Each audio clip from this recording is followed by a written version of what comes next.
So, kami na po dali ang grupo. So, among ibalihan dali kay ang salit sa pagbabago ng demand.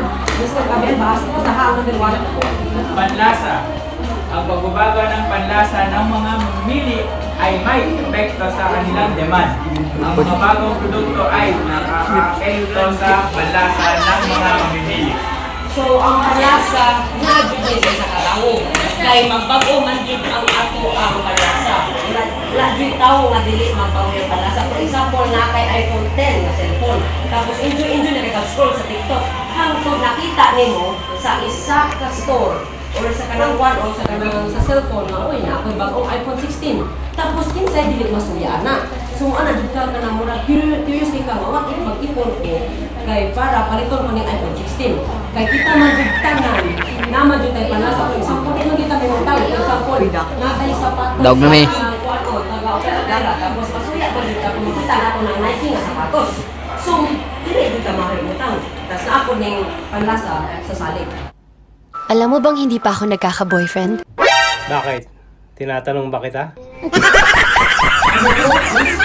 Kita, ang pagtaas ng kita ay nagdudulot ng pagtaas ng demand para sa mga produkto. Ang pagbaba naman ng kita ay ang pagbaba rin ng demand para sa mga produkto. Ang kita ay isa sa mga pangunahing salik na nakakaapekto sa demand ng isang produkto o serbisyo. Ito ay dahil sa ang kakayahan ng isang tao na bumili ng mga produkto o serbisyo ay nakasalalay sa kanyang kita. Narito ang mga halimbawa ng relasyon ng kita at demand.